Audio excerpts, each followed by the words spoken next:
लाखों लोगों की भीड़ यहाँ राजधानी दिल्ली में उपस्थित होगी और सरकार को हमारी ये मांग स्वीकार करनी होगी, सबका भुगतान करना होगा। पहले भुगतान फिर मतदान वाला ही हथियार है। केवल सरकार को नहीं, पूरे बेईमान सिस्टम को उखाड़कर फेंकने का काम करेंगे। आज बेईमान सिस्टम है, बेईमान लोगों का शासन है। सरकारी संरक्षण में देश के 20 करोड़ परिवारों के साथ ठगी हुई है।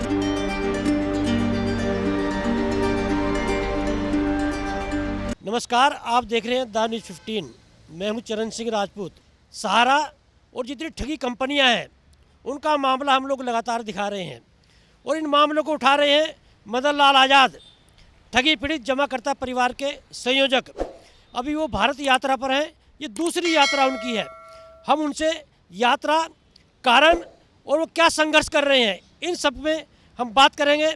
मदन लाल जी, बताइए अपनी दूसरी भारत यात्रा के बारे में। नमस्कार सर, धन्यवाद आपका बहुत बहुत। ये 30 नवंबर 2022 को हमने उत्तर प्रदेश के फतेहपुर से मिशन भुगतान भारत यात्रा का दूसरा चरण आरंभ किया है। तो वहाँ के बाद मैं सिराथू गया, मंजनपुर गया, कौशाम्बी गया। तो रिस्पॉन्स ज़बरदस्त है, लोगों में एक उत्साह है, जोश है। तमाम ठगी पीड़ित जमाकर्ता परिवारों को लगता है कि जो अनियमित जमा योजनाएं पाबंदी कानून 2019 बना है, अगर इसको हम ठीक से लागू करवा लें तो जो बरसों से हमारी भुगतान की समस्या लंबित है उसका समाधान हो सकता है, हमारा पैसा मिल सकता है।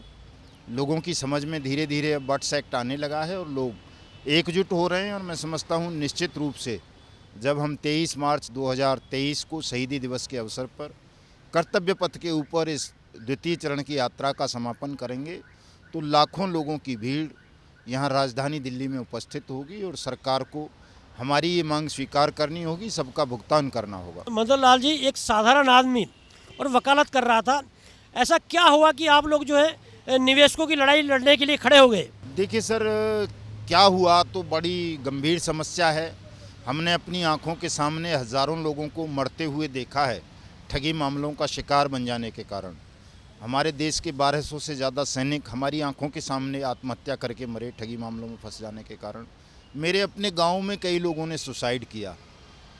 तो मन है, इंसान का मन है, द्रवित हो जाता है जब आपकी आंखों के सामने कोई ऐसी अप्रिय घटना घटित हो जो नहीं घटनी चाहिए थी। तो मन द्रवित हुआ हमारा भी। वैसे भी हम तो बाई बर्थ संघर्ष करते रहे हैं माफियाओं के खिलाफ, अपराधियों के खिलाफ, जो संगठित अपराधी हैं उनके खिलाफ। हम खुद पीड़ित भी रहे हैं, तो उस पीड़ा का निवारण भी हमको लगता है कि हमारी पीड़ा बहुत छोटी थी, लेकिन जो ये हज़ारों लोग, लाखों लोग आत्महत्या कर रहे हैं ठगी मामलों में फंस जाने के कारण, उनकी पीड़ा, उनका दुख, उनका दर्द हमसे कहीं ज़्यादा है। और यदि उनके दुख दर्द को दूर करने में हमको थोड़ा बहुत कष्ट होता है, दुख झेलने पड़ते हैं या अपमान या पीड़ा झेलनी पड़ती है, तो वो बहुत छोटी होगी, कम मूल्य होगा हमारे इस बलिदान का उन लाखों लोगों की आत्महत्याओं के समक्ष जिन्होंने निर्दोष होने के पश्चात भी आत्महत्या कर ली। मदन लाल जी, मैं आपको व्यक्तिगत रूप से जानता हूँ। इतने अभाव में और इन परिस्थितियों में आप इतनी बड़ी लड़ाई कैसे लड़ रहे हैं? सर, संसाधनों का अभाव है, ये बात सच है, मैं भी इसे स्वीकारता हूँ। लेकिन मैंने शायद पहले भी आपको बताया था कि मैं जहाँ पैसे हैं वहाँ बस से चल देता हूँ, पैसे थोड़े कम हैं तो ट्रेन से चला जाता हूँ, नहीं है तो मैं पैदल भी चल देता हूँ। मैं इस तरह का व्यक्ति हूँ कि जब मैंने लक्ष्य बना लिया है कि सबका भुगतान करवाना है और ठगमुक्त बेईमान रहित राष्ट्र का निर्माण करना है, तो संसाधनों की कमी इसमें आड़े नहीं आएगी। परमात्मा हमारी सहायता कर रहे हैं और लोगों को प्रेरित कर रहे हैं कि अब तो बहुत सारे लोग, लाखों की तादाद में हमें हर तरह की सहायता उपलब्ध करा रहे हैं। भोजन कराते हैं, पैसे भी देते हैं, लोग कपड़े भी देते हैं। और यहाँ तक कि कई लोग जो साथी थोड़ा सा संपन्न हैं, उनके पास गाड़ी घोड़ा हैं, वो भी उपलब्ध करा देते हैं कि साहब चलो हम अपनी गाड़ी से आपको यहाँ से वहाँ तक छोड़ देते हैं। मैंने आपका पहला प्रदर्शन देखा था, उसमें बड़ी संख्या कम थी। और जो सिराथू से जो आपने यात्रा शुरू करी है दूसरी, ये भी मैंने जनसैलाब देखा है। क्योंकि इतना बड़ा जनसैलाब मदन लाल जी कैसे खड़ा हुआ? सर, ये तो मैं भी नहीं जानता। मैं जब फतेहपुर पहुंचा था द्वितीय चरण का शुभारंभ करने, उससे पहले मेरे मन में ये था कि ज़्यादा से ज़्यादा 500-700 लोग होंगे, लेकिन वहाँ 10,000 से ज़्यादा लोगों की भीड़ जुटी। और उसमें सबसे बड़ी बात ये थी कि सर, जिन निवेशकों को हम जगाना चाहते थे, पिछले कई सालों से जिन्हें जगाने के लिए लगे रहे थे, लेकिन वो जागते नहीं थे, केवल एजेंट लोग हमारी सभाओं में या कार्यक्रम में आते थे, लेकिन वहाँ 99% जमा करता थे, निवेशक थे, 1% बड़ी मुश्किल से वहाँ एजेंट साथी थे। तो मुझे लगता है ये सब हमारे साथियों का संघर्ष और मेहनत तो है ही कि उन्होंने मेहनत की, जगह जगह प्रचार किया, पर्चे बांटे, लाउड स्पीकर्स पर गांव-गांव जाके प्रचार किया कि मदन लाल आज़ाद जी बर्ड्स एक्ट को बताने के लिए आपको फतेहपुर आ रहे हैं 30 नवंबर को, आप उसे सुनेंगे समझेंगे तो आपका भुगतान हो जाएगा। तो लोगों में सर एक उम्मीद जगी है, एक आशा बनी है, उस आशा के चलते लोग अब इतनी बड़ी संख्या में एकजुट हो रहे हैं और इनकी ये जो एकजुटता है, जो सामूहिक स्वर है, वो अब सरकार को भी सुनाई पड़ेगा और सरकार निश्चित रूप से इसमें कोई ना कोई सार्थक कदम उठाएगी। निवेशक जो है वो मतदान का बहिष्कार कर रहे हैं। जैसे आज भी गुजरात विधानसभा चुनाव में सारा निवेशकों ने मतदान का बहिष्कार किया है और मैनपुरी में तो लगातार एक अभियान छेड़े हुए हैं मतदान के बहिष्कार का। तो मदन लाल जी, मतदान के बहिष्कार से क्या पैसा मिल जाएगा? सिर्फ पैसा नहीं मिलेगा, जो पहले भुगतान फिर मतदान का हमारा जो नारा है, जब ये हमने दिया था तो इसके पीछे एक संकल्प था। ये संकल्प मैंने वहाँ फतेहपुर में भी दोहराया, सिराथू में भी दोहराया, मंजनपुर में भी दोहराया कि 23 मार्च 2023 शहीदी दिवस से पूर्व यदि सरकार बर्ड्स एक्ट 2019 के तहत सबका भुगतान आरंभ कर देती है तो वेल एंड गुड, हम सरकार का धन्यवाद ज्ञापित करेंगे। नहीं तो हम 23 मार्च 2023 को शहीदी दिवस के अवसर पर कर्तव्य पथ पर आकर ये संकल्प लेकर के जाएंगे कि अब केवल सरकार को नहीं, पूरे बेईमान सिस्टम को उखाड़ कर फेंकने का काम करेंगे। और उखाड़ कर फेंकने से मतलब ये है कि हम लंका की तरह कोई हिंसा नहीं करना चाहते देश में कि हम कारें उठा के फेंकें, मंत्रियों के घर फूकें या मिनिस्टर्स को पीटें या किसी ऑफिसर्स को पीटें। उसके पीछे जो है वो हमारा पहले भुगतान फिर मतदान वाला ही हथियार है कि हम मतदान का पूरी तरह से बहिष्कार करवाएंगे और जब बहिष्कार 20 करोड़ से ज़्यादा परिवार मतदान का बहिष्कार कर देंगे तो ये बेईमान सिस्टम, पॉलिटिकल सिस्टम स्वतः ध्वस्त हो जाएगा। ऑफिसर्स की खिलाफत में इसलिए ज़्यादा नहीं करता हूँ क्योंकि मुझे लगता है कि ऑफिसर्स तो बेचारे नौकर हैं। वो तो एक मैंने उस पर बहुत अच्छी एक बड़ी लंबी कविता लिखी है, लेकिन 2 लाइन सुनाता हूँ उसकी कि नौकर तो हुक्म के आदी हैं, वो तेरा भी हुक्म बजाएंगे और जब तू शासक बन जाएगा तो ये ही इन गुंडों पर जूत बजाएंगे, ठगों पर जूत बजाएंगे। तो उनकी खिलाफत में इसलिए नहीं करता हूँ कि उनको तो जैसा शासन आदेश करता है वो उसका पालन करते हैं। आज बेईमान सिस्टम है, बेईमान लोगों का शासन है, वो उन्हें रोकते हैं कि आप ठगों के खिलाफ कार्रवाई मत करो, बर्ड्स एक्ट की अनुपालना सुनिश्चित मत करो, लोगों का भुगतान मत करो। तो ऑफिसर्स अपने आकाओं के आदेश का पालन करते हैं। लेकिन जब हम इन आकाओं को इनकी वास्तविक उसमें ले आएंगे कि आप भी पब्लिक सर्वेंट हैं, जनता के नौकर हैं, राष्ट्रपति हों या प्रधानमंत्री हों या चीफ मिनिस्टर्स हों या जजेज हों या कोई भी, सब लोग आईपीसी 1860 के पहले सेक्शन के अकॉर्डिंग पब्लिक सर्वेंट हैं, जनता के नौकर हैं, ये देश के मालिक नहीं हैं। तो हमारा प्रयास देश की जनता को ये बताना भी है कि उनको समझ में आ जाए कि देश का वास्तविक स्वामी देश की जनता है। लोकतंत्र में शासन से वेतन भत्ते पाने वाले लोग जनता के नौकर होते हैं, वो कोई मालिक नहीं होते। मेरा प्रश्न ये है कि मतदान बहिष्कार करने से हमारे दर्शकों को ये समझाइए कि ठगी कंपनियों पर या सरकार पर दबाव कैसे बन जाएगा? सर, मतदान का बहिष्कार हो गया, अगर 20 करोड़ लोग मतदान का बहिष्कार कर देते हैं तो इसका मतलब होगा कि संपूर्ण दुनिया में जहां हम ये ढकोसला करते हैं, मतलब ताली पीटते हैं, ये बताते हैं दुनिया को कि हम दुनिया के सबसे बड़े लोकतंत्र हैं, उस लोकतंत्र की जो छवि दिमाग में लोगों के में है कि हिंदुस्तान में लोकतंत्र है, ये पता चल जाएगा कि वास्तव में यहाँ लोकतंत्र नहीं ढोंगतंत्र है। सरकारी संरक्षण में देश के 20 करोड़ परिवारों के साथ ठगी हुई है और सरकार न किसी कानून का पालन कर रही है, लोकतांत्रिक ढंग से चुनी हुई सरकार न स्वयं न्याय का और सत्य की अनुपालना कर रही है। तो इनका ये जो ढोंग है, इनका जो ये झूठ है, ढकोसला है, दुनिया के सामने उजागर हो जाएगा और इससे हमारे देश के दबे कुचले ठगी पीड़ित साथियों को एक ताकत मिलेगी और एक नया सिस्टम ईजाद होगा, नई व्यवस्था देश में आएगी।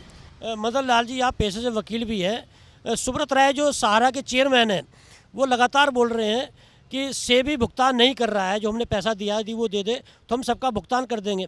तो सेबी सहारा का जो विवाद है और कैसे भुगतान होगा निवेशकों, थोड़ा ये बताइए हमारे दर्शकों को। सर देखिए, चाहे वो सेबी सहारा विवाद हो या सेबी पीएसईएल का विवाद हो या समृद्धा जीवन का या साईं प्रसाद का, जितने भी 15-20 मैटर सेबी के साथ ठग कंपनीज या ठग क्रेडिट कोऑपरेटिव सोसाइटीज़ के मैनेजमेंट के बीच चल रहे हैं, ये सब और दशकों से चल रहे हैं। ये नहीं कि ये कोई नए विवाद हों।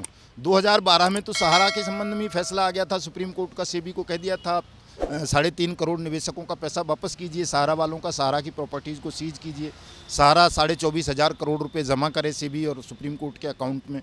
लेकिन वो पॉसिबल नहीं हो पाया। आज जो है कितना 10 साल से ज़्यादा का समय हो गया। 2016 में PACL पर सेम आदेश आया सुप्रीम कोर्ट का, वो भी आज 6 साल से ज़्यादा समय हो गया, वो पॉसिबल नहीं हुआ, निवेशकों का भुगतान नहीं हो सका। तो ऐसी बहुत सारी समस्याएं हुई हैं। जब सरकार को भी अभी ये पता है कि सुप्रीम कोर्ट जो भी आदेश करता है सेबी को या किसी को भी, उसके द्वारा पॉसिबल नहीं है लोगों का भुगतान होना, चूँकि करोड़ों निवेशक हैं। इसी की वजह से ये बट्स एक्ट 2019 लाया गया 2019 में, और इसमें ये व्यवस्था की गई है कि बट्स एक्ट की जो अथॉरिटी होंगी डिस्ट्रिक्ट स्तर पर, वो निवेशकों का, जमाकर्ताओं का भुगतान करेंगी। अब भुगतान केवल और केवल बट्स एक्ट 2019 के तहत होना है। मैं आपके चैनल के माध्यम से भी आह्वान करता हूं, अपनी पदयात्राओं के माध्यम से भी लोगों को बताता हूं कि तमाम लोग, चाहे वो किसी भी ठग कंपनी या क्रेडिट कोऑपरेटिव सोसाइटी के जमाकर्ता हैं या पीड़ित हैं या एजेंट साथी हैं, अगर उन्होंने कहीं भी कोई निवेश किया है और वो राशि उनकी डूब चुकी है, मिल नहीं रही, तो वो किसी सुप्रीम कोर्ट या हाई कोर्ट या सेबी के भरोसे ना बैठें। वो सब लोग अपने अपने भुगतान का आवेदन अपने अपने जिलाधिकारी को करें। जिलाधिकारी सक्षम प्राधिकरण अपॉइंट किए गए हैं बट्स एक्ट के तहत, वो अपने ज़िले के लोगों का भुगतान करेंगे, 180 दिन में करेंगे। हर ज़िले में एक फास्ट ट्रैक कोर्ट बनाई गई है ठगी मामलों की स्पेशल सुनवाई के लिए। वो 180 दिन में ट्रायल कंप्लीट करेगी, ठगों को दंडित करेगी, उनकी प्रॉपर्टी सीज कराएगी, नीलाम करवाएगी और जमाकर्ताओं का पैसा वापस दिलवाएगी। मदन लाल जी, आपकी जो भारत यात्रा है दूसरी, अब आगे की रणनीति क्या है ये बताइए। देखिए सर, मेरी रणनीति बड़ी साफ साफ है। मैं रहस्यवादी नहीं हूँ, रहस्य के बिल्कुल खिलाफ हूँ। मैं सरकार को एक तरह से चेतावनी भी दे रहा हूँ कि अगर आपने जल्दी से जल्दी लोगों का भुगतान कानून सम्मत तरीके से नहीं किया, जब पार्लियामेंट ने सर्वसम्मति से एक एक्ट बना दिया है, उसमें ये व्यवस्था की गई है कि सरकार पैसा वापस करेगी, तो आप कीजिए। नहीं करोगे तो ये जो जन सैलाब आप देख रहे हो कि मेरे जैसे एक वास्तविक फ़कीर के साथ जो हज़ारों लोगों का जन सैलाब उठ खड़ा हुआ है, जहाँ मैं जाता हूँ वहाँ हज़ारों लोग मेरे पीछे होते हैं, लंबे लंबे पैदल मार्च कर रहे हैं। मरे हुए लोगों में एक जो जान आई है, शक्ति आई है, इसका आशय मैं सीधा सीधा सरकार को, हर जगह प्रशासन को भी समझाता चलता हूँ कि इस भीड़ को जो मेरे पीछे चल रही है आज, इसको हल्के में मत लीजिए। ये अगर आपने इनका भुगतान नहीं किया, भुगतान बहुत छोटी सी बात है सर। भगवान श्री कृष्ण ने कहा था दुर्योधन को कि मैं तो बहुत छोटा सा मूल्य मांग रहा हूँ उस प्रताड़ना का जो तुमने द्रौपदी को नंगा किया है सभा के अंदर, या जो पांडवों के साथ अन्याय किया है, केवल 5 गाम दे दो, शांति हो जाएगी। तो मैं उसी संदेश को लेकर के हमेशा सरकार को कहता हूँ कि ये बहुत छोटी सी कीमत है लाखों लोगों की आत्महत्याओं की, 1200 सैनिकों की आत्महत्याओं की, कि आप सबका भुगतान कर दें बट्स एक्ट 2019 के तहत। अन्यथा ये जो भीड़ आज चल रही है भूखे नंगे प्यासे लोगों की, ये आपके इस पूरे बेईमान सिस्टम को ध्वस्त कर देगी। आपको मुंह छिपाने की जगह नहीं मिलेगी। हिंदुस्तान में खुली हवा में सांस न किसी बेईमान शासक को लेने देंगे हम, न किसी बेईमान ऑफिसर को लेने देंगे, और ठगों का तो अंत करेंगे, सर्वनाश सुनिश्चित कर देंगे। मदन लाल जी, ठगी कंपनियां जो है इनके खिलाफ सुप्रीम कोर्ट भी है, सेबी भी है, सरकारें भी प्रयास कर रही हैं, लेकिन क्या निवेशक ही प्रभावित हुए हैं इस व्यवस्था से, या जो इनकी ठगी कंपनियों के निदेशक हैं उन पर भी कोई असर पड़ा है? सर, असर पड़ा है। तमाम ठग कंपनीज़ के जो डायरेक्टर्स हैं, चेयरमैन्स हैं, या उनके जो दलाल हैं, मेरी भाषा में ठगों के, वो सब विचलित हैं इस भीड़ को देख करके कि ये भीड़ आ कहाँ से रही है, इतनी सारी भीड़ निकल करके। आपने 15 नवंबर के कार्यक्रम में देखा होगा, जंतर मंतर पर हज़ारों लोगों की भीड़ थी। तो वो सब चिंतित हैं। कई दिनों से लगातार मुझे डराने का, धमकाने का, प्रलोभन देने का प्रयास किया जा रहा है, लेकिन मैं उन्हें भी कह रहा हूँ कि आपका तो सर्वनाश सुनिश्चित हो चुका है। जो भी ठग हैं उनको तो मैं तो किसी मूल्य पर माफ़ नहीं करूंगा अब, लेकिन सरकार में बैठे हुए लोगों को माफ़ किया जा सकता है अगर वो कानून की अनुपालना सुनिश्चित करें और सबका भुगतान आरंभ कर दें। तो सरकार से मेरी कोई व्यक्तिगत रंजिश नहीं है किसी के साथ। ठगों से तो है, ठगों से तो मैं हिंदुस्तान को मुक्त करना चाहता हूँ। ठगी कंपनियों के खिलाफ कई संगठन जो है वो प्रोटेस्ट कर रहे हैं, तो ये संगठन एक बैनर तले क्यों नहीं आ पा रहे हैं मदन लाल जी, ये बताइए। सर देखिए, बड़ा भ्रम है लोगों में। ठगों ने अपने संगठन बना रखे हैं, जैसे वो कौन सा संघर्ष न्याय मोर्चा है, वो ठगों का ही वो है, संगठन है। सुब्रत राय सहारा ने उसको बनाया है और अपने लोगों को उन्होंने ठगी पीड़ितों के बीच में, ठगी पीड़ितों के लिए लड़ने वाला घोषित करके भेज दिया है। वास्तव में वो ठगों के लोग हैं, ठगी पीड़ितों के हितैषी नहीं है, ठगी पीड़ितों के लिए कोई संघर्ष नहीं कर रहे हैं। ठगी पीड़ितों का भुगतान नहीं कराना चाहते। अगर वो पीड़ितों का भुगतान कराना चाहते तो वो सब एकजुट एक मंच पर आकर के एक कार्यक्रम करते। मैं सबको हमेशा आमंत्रित करता रहा हूँ कि आइए, सब लोगों का खुला स्वागत है। मुझे कोई राजनीति नहीं करनी है, मुझे नेता नहीं बनना है, मुझे प्रधान तक नहीं बनना। प्रधानमंत्री भी अगर कोई कहे कि प्रधानमंत्री बन जाओ तो मैं तो मलमूत्र की तरह त्याग चुका हूँ, त्याग दूंगा। भविष्य में भी जो चीज़ें और भी त्यागनी पड़ेंगी, प्राण भी त्याग दूंगा अपने। अगर मुझे त्यागने पड़े, मुझे लगा कि मुझे ठगी पीड़ितों का भुगतान करवाने के लिए अपने प्राण त्यागने की आवश्यकता है, तो मैं उस बलिदान के लिए भी तैयार हूँ। किसी विरोधी को अपने मंच पर सम्मान देना तो बहुत मामूली सी बात है, मैं दे सकता था। लेकिन जो ठगों द्वारा ही प्रायोजित संगठन हैं वो हमारी मांग को नहीं मानते हैं। वो हमेशा खिलाफत करेंगे। जिस दिन हम कोई प्रोग्राम करना चाहते हैं उसी दिन वो प्रोग्राम रख देते हैं और लोगों को भ्रमित करते हैं। कई बार वो मुफ्त का झांसा देते हैं लोगों को, लेकिन मुफ्त क्या है, सब देख रहे हैं कि वो पैसा लेते हैं।